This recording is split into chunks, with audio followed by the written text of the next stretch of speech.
December. We hacked into the South African leg of this global challenge to see if it was all PC. Computer gaming is an enormous worldwide intergenerational phenomenon. Traditionally seen as a one-on-one pastime, person pitted against machine and technology, there's a growing team dynamic in the video game realm. Clans or groups of gamers play together on a highly competitive level. So what exactly motivates your average gamer?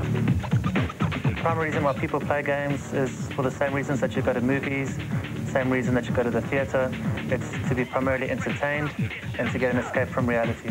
With many games costing hundreds of rands each, keeping up with the ever-changing variety out there can be expensive. If you do your research properly before you buy, you'll get what you really want. All the major publishing houses overseas create what they call demos for their games.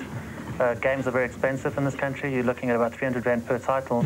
So, you know, not everybody can actually go out and spend 300 Rand. So they actually get the demo, they play the demo. Available on most of the magazines. A lot of the magazines actually have cover CDs where they have the demos on them, or you can download them off the internet from the respective publishers' websites. There's also an impressive array of peripherals to enhance every gaming experience.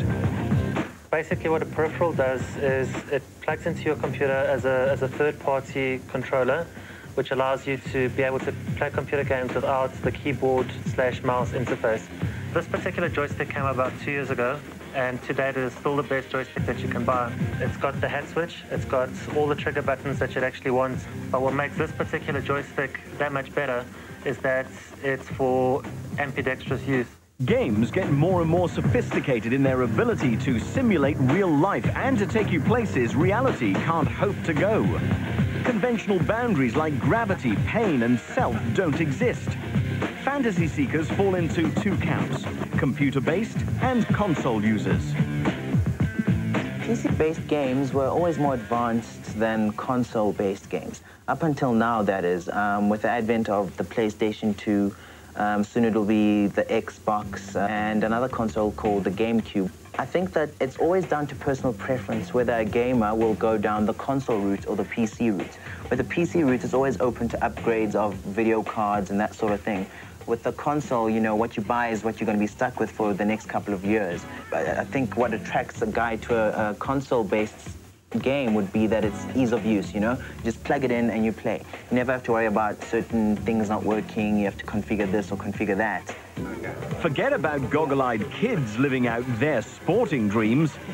This is a pastime that's hooking seasoned veterans from another era entirely. When I was a youngster, we never had these games. I mean, we're looking about 25 years ago, we had the drive-in every Friday night. We played Cowboys and Indians, Kleilat Hochwe, and we had to come up with our own games. We listened to Springbok radio. We didn't have television in my day.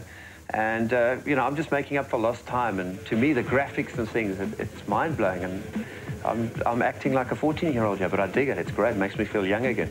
The most interesting development in the cyber realm is undoubtedly the progression from one-on-one play to the emergence of groups of gamers playing together on a competitive level. Gaming clans have been around for 10 years in South Africa and consist of anything from 5 to 100 members. The clans operate like any other sporting team with managers and team captains. We've tried to avoid anybody too young. As I said, because of the attitude and the maturity that we're trying to project. Everybody is here this evening, all out of school, all work in the IT industry.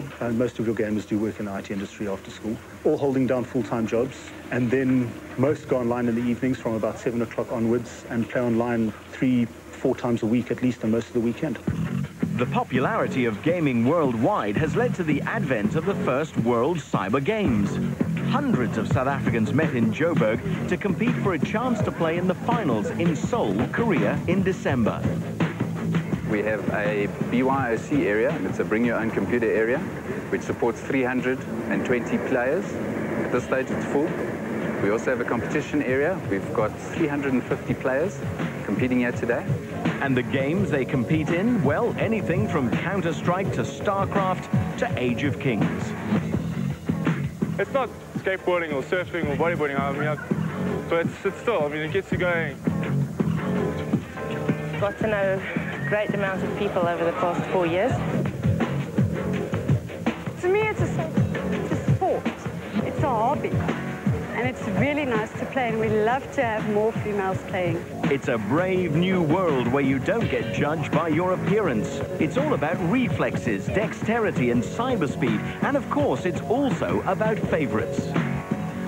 I'd have to say there's a new game that's just sort of been released in this country called Gran Turismo 3. It's one of the best driving games ever invented, and I'm playing that all the time right now. PC Format magazine voted Quake 3 top game for non-stop action and good networking. The reason we like it is that it's quick.